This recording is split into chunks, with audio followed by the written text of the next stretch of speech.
ایک 10 سال کی بچی، ایک 8 سال کی بچی، اگر اس کو اسٹیج پہ لایا جاتا ہے، تقریر کرایا جاتا ہے، نعت یا حمد اس کو گانے کے لیے موقع دیا جاتا ہے، اسی جگہ 20 سال کی بچی اس مجلس میں کوئی پڑھ رہی ہے، اگر اس کو موقع نہ دیا جائے تو اس کے والدین ناراض ہو جائیں گے، اس کے گارجین کہیں گے کہ مولوی کی تنخواہ کیا میں نہیں دیتا، فلاں کی بیٹی کو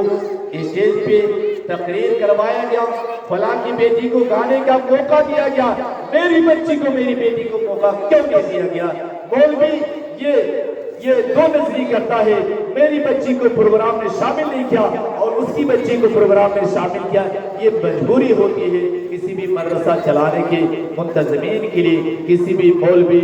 جو مکتب میں مدرسہ میں پڑھاتا ہے اس کے لیے مجبوری ہوتی ہے میرے بھائیوں۔ تو ہم گارجینوں کو، ہم ماں باپ اور والدین کو ہمیں خود احساس کرنے کی ضرورت ہے کہ میری بچی جوان ہو گئی، میری بچی کی عمر 12 سال 15 سال 18 سال 20 سال ہو گئی ہے، مجھے ضرورت نہیں کہ میری بیٹی جائے اسٹیج پہ جائے اور ہزاروں لوگوں کے سامنے زینت اسٹیج بنے، تقریر کرے، غزل گائے، حمد نعت پڑھے۔ مجھے قطر یہ پسند نہیں، میری بیٹی کو زینت اسٹیج بننے نہیں دوں گا۔ یہ ہمیں احساس کرنے کی ضرورت ہے۔ آخر میں اللہ تبارک و تعالیٰ سے دعا کروں کہ اللہ تعالیٰ، شاید میں آپ کا وقت زیادہ لے رہا ہوں، ابھی ڈھیر سارے بچے پروگرام میں شریک ہونے کے لیے باقی ہوں گے میرے خیال سے، اس لیے میں مزید آپ کا وقت نہ لے کر میں یہی کہوں گا کہ میرے بھائیوں، ہماری زندگی کا اصل مقصد یہ ہونا چاہیے کہ ہم ہم قسم کھا لیں کہ ہم اپنے بچے کو، اپنے اولاد کو، اپنے بیٹے کو، اپنی بیٹی کو ان پڑھ، ترک اور جاہل بنا کر اس دنیا سے ہم نہیں جائیں گے۔ ہم کچھ نہ کچھ تعلیم دے کر ہم قسم کھا لیں کہ 2 وقت کے بجائے 1 وقت کی نمک روٹی کھا کے ہم جی لیں گے، لیکن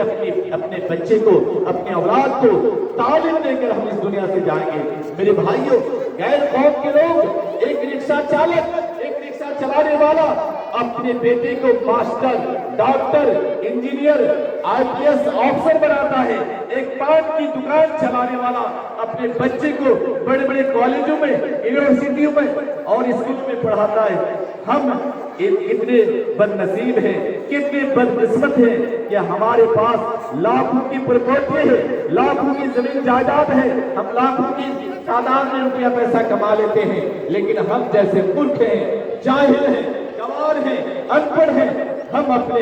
بچے کو، اپنے اولاد کو جاہل اور ملک بنا کر اس دنیا سے اگر ہم چلے گئے تو اللہ تبارک و تعالیٰ کبھی بھی ہمیں معاف نہیں کرے گا۔ اس لیے میرے بھائیوں، گزارش یہ ہوگی کہ ہم اس دنیا سے جائیں تو اپنی اولاد کو تعلیم دے کر جائیں، ہم اس دنیا سے جائیں تو اپنے اولاد کو دینی تعلیم سے مزین کر کے آرستہ و پیرستہ کر کے جائیں۔ میرے بھائیوں،